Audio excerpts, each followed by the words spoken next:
दोस्तों, कैसे हैं आप सब। उम्मीद करती हूँ आप लोग बेहद अच्छे होंगे।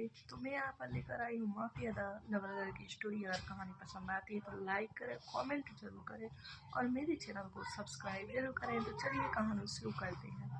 लोग ऊपर की तरफ देखते ही ऐसे खड़े हुए जैसे किसी भूत को देख लिया हो।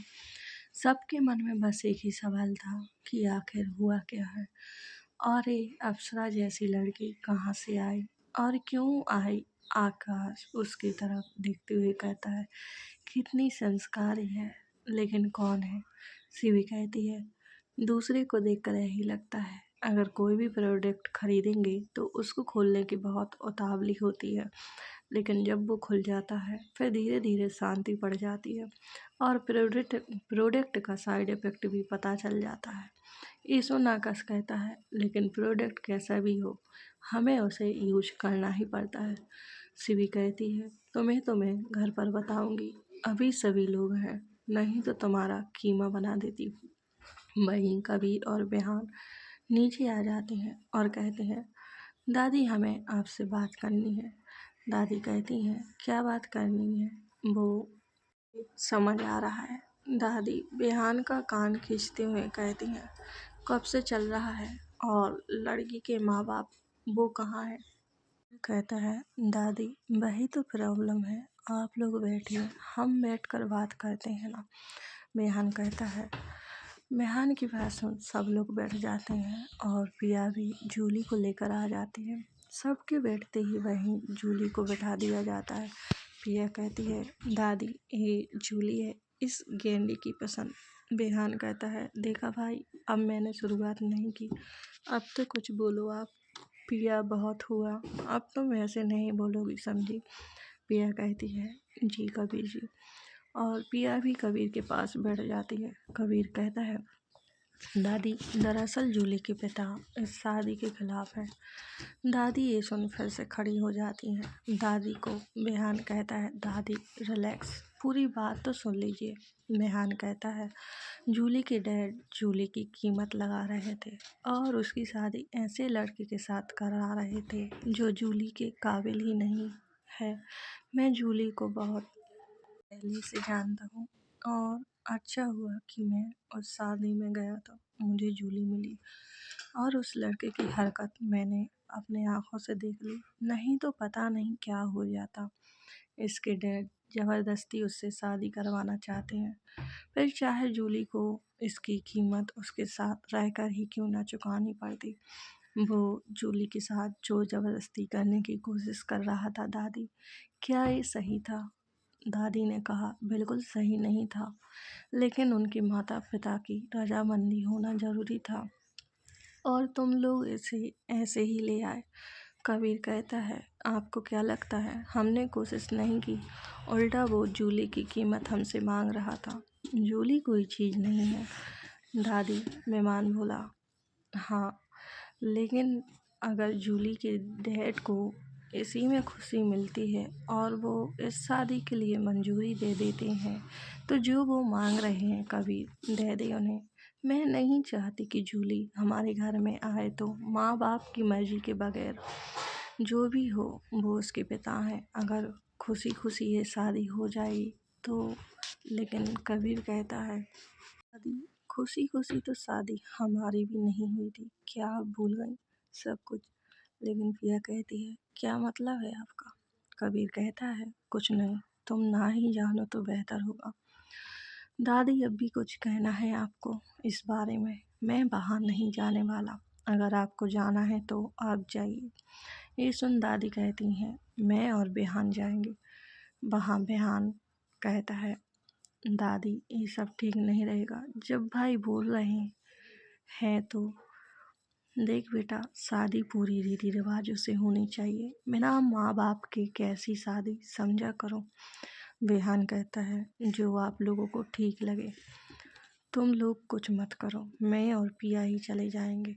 लेकिन कबीर कहता है, बिल्कुल नहीं, उस आदमी का कोई ठिकाना नहीं है, हम दोनों ही जाएंगे और हम उन्हें कोई इनविटेशन देने नहीं जाएंगे, बल्कि अपने गार्ड को भेजकर थाल में सजाकर उसके घर सगुन भेजेंगे। ये बात अलग है कि थाल हमारे घर आनी चाहिए थी, लेकिन यहाँ दादी कहती है, क्या फ़र्क पड़ता है, हमारे पास किसी चीज़ की कोई कमी नहीं है, लेकिन जूली खुश रह पाएगी क्या, तुम ही बताओ।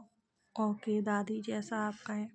आकाश कहता है, कांग्रेचुलेशन ब्रो। विहान कहता है, थैंक यू भाई। आकाश कहता है, दादी मैं इस मामले में कुछ नहीं कह सकता क्योंकि मैं कबीर को अच्छी तरह जानता हूँ और समझा नहीं सकता। बाकी किसी चीज़ में या कभी भी मेरी ज़रूरत पड़े मुझे बता देना। आकाश की बात सुन दादी कहती है, हाँ बेटा ज़रूर बताऊंगी। और आकाश कहता है, अच्छा दादी तो हम लोग जाते हैं, हमें घर वालों को भी समझाना होगा। माही भी वही थी लेकिन वो ज़्यादा कुछ नहीं बोली, वो अपने रूम में ही थी। आकाश माही के बारे में तो भूल ही गया था, सबकी बातों में जो उलझा हुआ था। माही की जब नींद खुली तो उसे नीचे से कुछ आवाज़ सुनाई दी। ये सुनकर वो जल्दी उठी और जल्दी जल्दी खुद को रेडी किया और जल्दी भागकर नीचे आई तो देखा सब लोग बातें कर रहे हैं। वो नीचे आकर देखती है पूरे घर के मेंबर थे, लेकिन ये नया मेंबर कौन है। ये देखकर माही कहती है, दादी ये कौन है। पिया कहती है, ये जूली है और मेरी होने वाली देवरानी। पिया की बात सुन माही कहती, व्हाट, ये कब हुआ। और अपना सर पकड़ लेती है। बेहान के पास जाकर बेहान का गाल खींचते हुए कहती है, तुम तो सुपर फास्ट निकले, फास्ट से भी फास्ट, डायरेक्ट घर पर। हाँ। और ये कहकर वो हंसने लगती है। आकाश कहता है, तो दादी मैं चलता हूँ। माही कहती है, मेरे लिए तो रुको। आकाश कहता है, कबाब में हड्डी, तू बाद में आ जा। ओ हमें जाने दे या कभी छोड़ देगा तुझे। रुक जा, अपनी नई होने वाली अभी से जान पहचान कर ले। माही कहती है, मुझे किसी की ज़रूरत नहीं है, मेरा गार्ड आ जाएगा मुझे लेने। रॉकी आप चाहिए।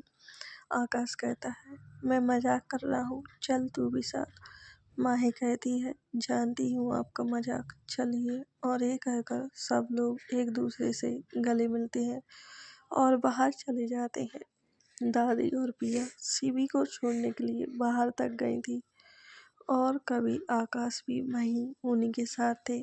आकाश कहता है, अच्छा चलता हूँ। और ये कहकर वो कार में बैठ जाता है और शिवी आगे बैठ जाती है, वही माही पीछे की सीट पर। और माही कार के शीशे में से सबको बाय बोलती है।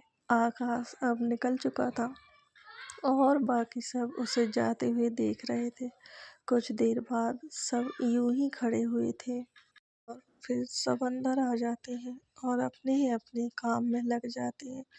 जैसे कि बात हुई थी उसी हिसाब से थाल लगाकर जूली के मॉम डैड के घर भिजवा दी जाती है और साथ में जूली को भी। वही कबीर भी वहाँ मौजूद था और जूली को वहाँ छोड़ जूली के डैड से कहता है, जो तुमने मांगा था उससे ज़्यादा ही अब तुम जूली के साथ कुछ भी करने की कोशिश की तो तुम्हारा सीना और मेरी बंदूक।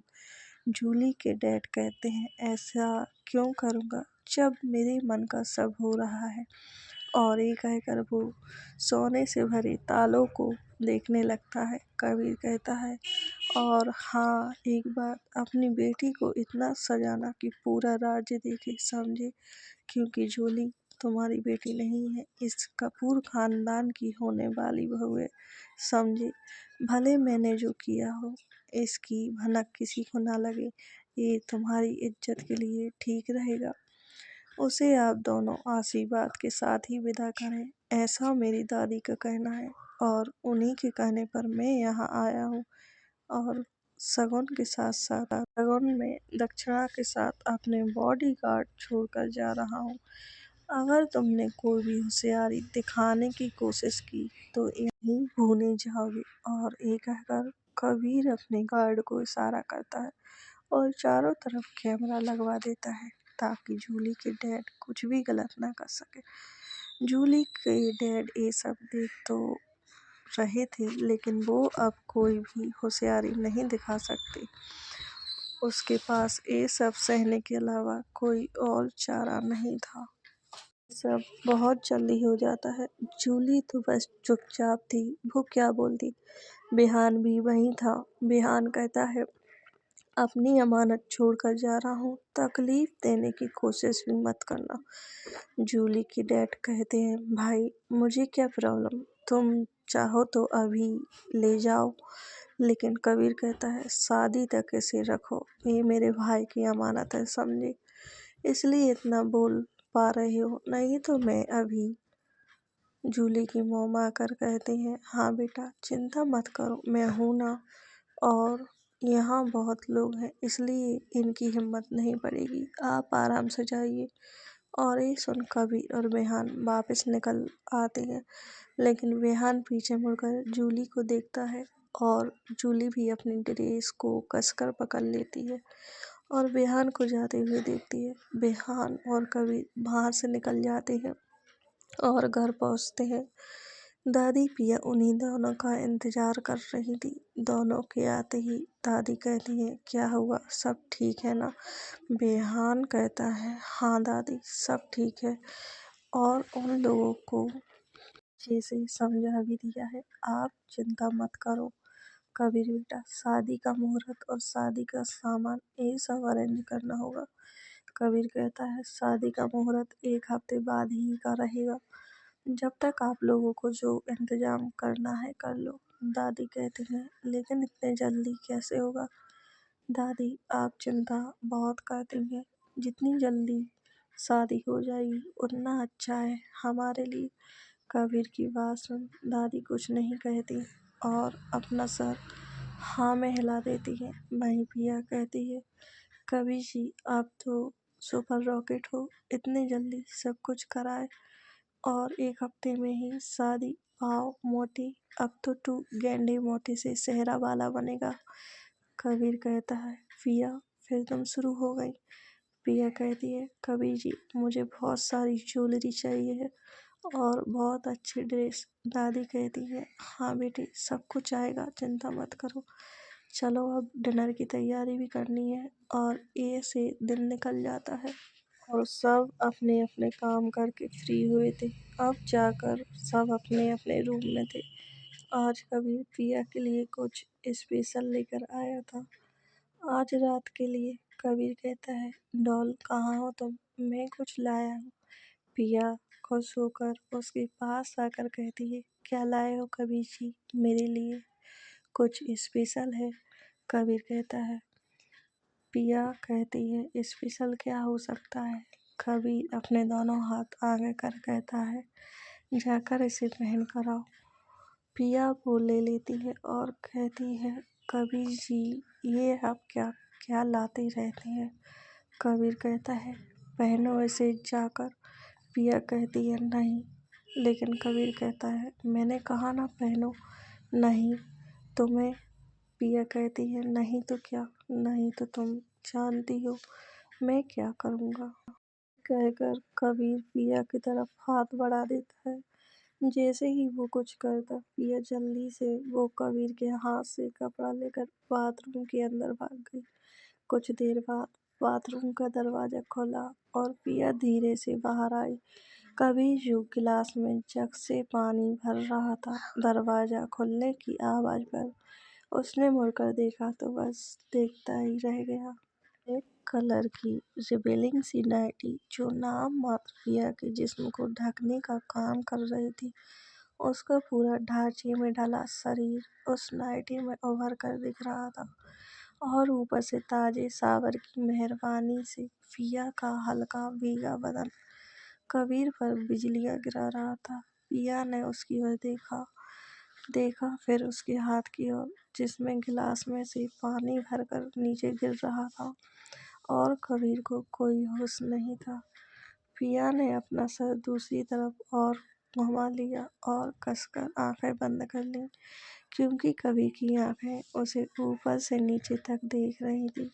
हालांकि ये पहली बार था जो पिया ने इस टाइप का कपड़ा पहना हो, वो भी कबीर के कहने पर। नहीं तो हमारी पिया तो बहुत सीधी सादी है। तभी पिया को कुछ जोर से गिरने की आवाज़ आई तो चौंक कर उसने एक और देखा। जग और गिलास दोनों दीवार से टकरा कर टूटे हुए थे। उन्हें कबीर ने ढंग से रखने की बजाय फेंक दिया था और पिया की ओर बढ़ गया। पिया ने अपना मुख निगला और अपनी कदम पीछे लेने को हुई कि कबीर ने उसे एकदम दीवार के अगेंस्ट पिन कर दिया और उसके होठों पर पूरी तरह बेरहम हो गया। पिया ने उसके खुले कंधों पर हाथ रख संभालना चाहा, लेकिन कबीर की हरकतें बेहद तेज थी, मानो वो पिया को पूरी तरह खा जाएगा। उसमें पेशेंस बिल्कुल भी नजर नहीं आ रहा था। कबीर के होठ बेतरबी से पिया के होठों के साथ खेल रहे थे। उसकी चौड़ी बाहों में पिया का कोमल सा बदन रह रह कर जकड़ा जा रहा था। पिया ने उसे जबरदस्ती थोड़ा दूर करने की कोशिश की और गहरी गहरी सांस भरते हुए बोली, कबीर जी, आप ये क्या करते हैं? मुझे सांस नहीं आती, कितना परेशान कर देते हैं मुझे। कबीर ने कसकर अपनी आंखें बंद कर अपना सर झटका और गहरी टोन में बोला, मैं क्या करूं डॉल, तुमने तो मुझे पागल कर दिया है।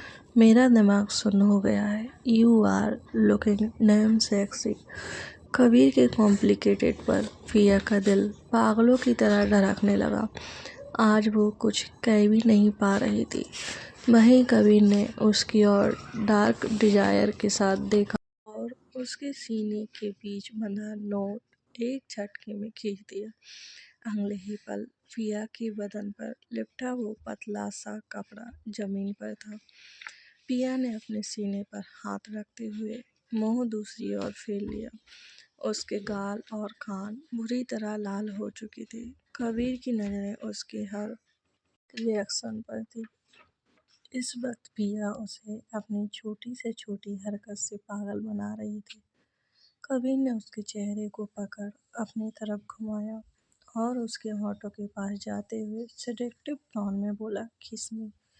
पिया ने एक बार उसकी आंखों में देखा और उसके होठों पर अपने होठ टिका दिए। पिया को किस करना तो नहीं आता, लेकिन कबीर उसे पेशेंट होकर चूम रहा था। कुछ पल बाद कबीर उससे लिफ्ट करते हुए बेड पर ले आया और उसे लेटाते हुए अपनी शर्ट उतार फेंक दिया।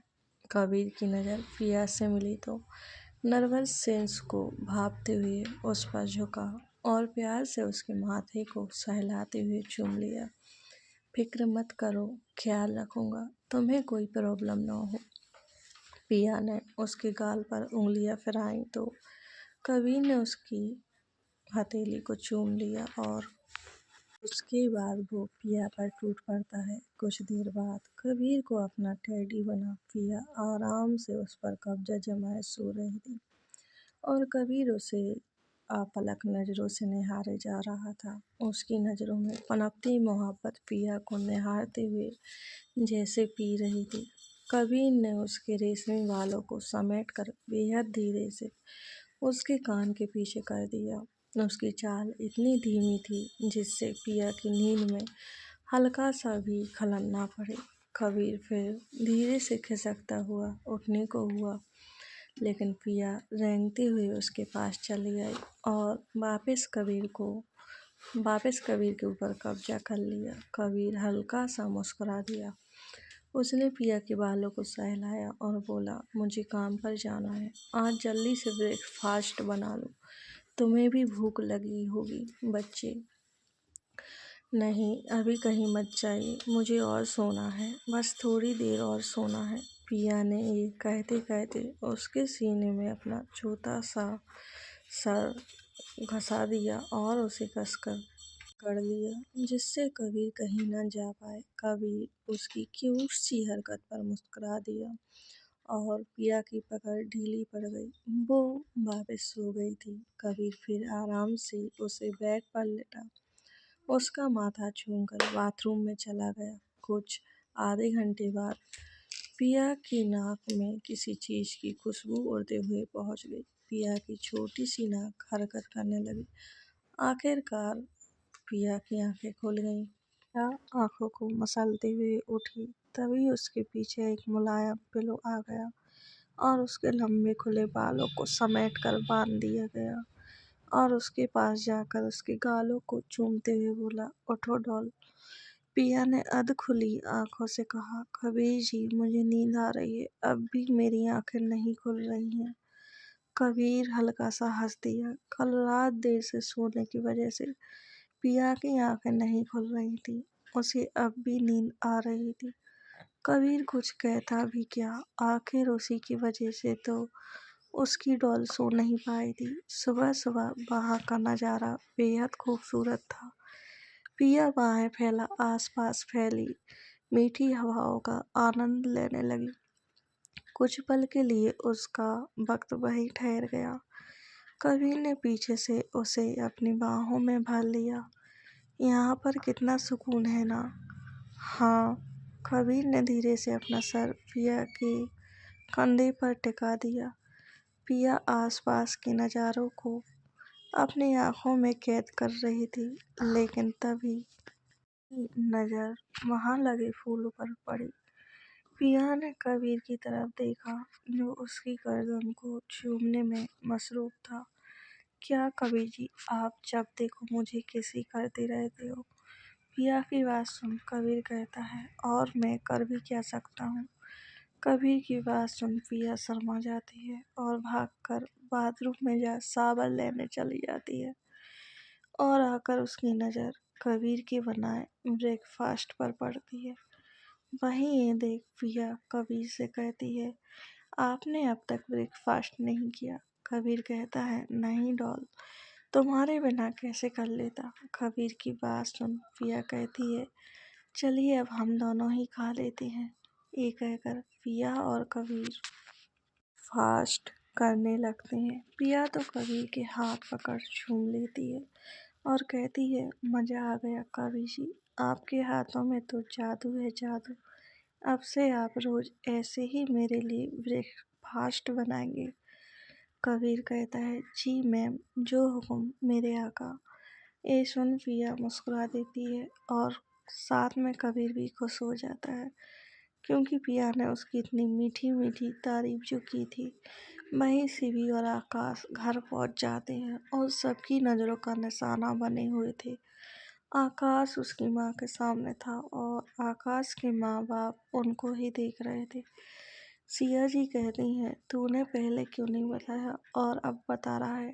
मुझे ये लड़की से तू प्यार करता था तो इतने दिनों से ये थी कहाँ, और अपना हाल देख, क्या बना लिया था तूने इसके चलते, और अब आ रही है। इसे तेरी कोई खबर भी थी या नहीं। हाँ, मुझे समझ नहीं आता, तू ही पागल है इसके प्यार में, या इसे कोई खबर है भी या नहीं। अब बोल कुछ, क्यों आई ये लड़की जब तेरी जिंदगी से ये भाग चुकी थी। आकाश कहता है, मॉम डैड, ये भागी नहीं थी। दरअसल इसका कोई ज़रूरी काम था जिसे इसको पूरा करना था और मैं इसे जाने नहीं दे रहा था, इसीलिए भागी थी। गलती इसकी नहीं है, मेरी है माँ। अब सब कुछ ठीक है। आकाश के डैड चुपचाप खड़े हुए थे और कहते हैं, तू इसे लेकर आ गया और अब हम जब कहीं और बात कर आए हैं।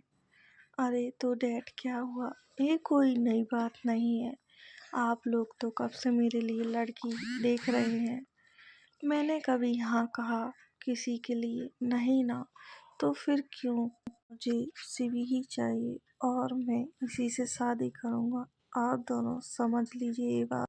आकाश के डैड कहते हैं, लेकिन बेटा, हम शादी करेंगे तो इसके घर में कौन है जो इसका कन्यादान करेगा, और इसके घर वालों का भी तो पता नहीं है। लेकिन सिया जी कहती है, कन्यादान कोई भी कर देगा, आप टेंशन मत लीजिए।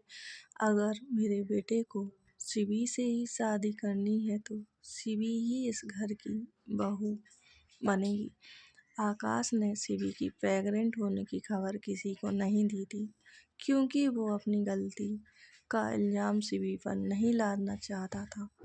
इसलिए वो चुप ही रहा और शादी के बाद शिवी को कहीं दूर लेकर चला जाएगा।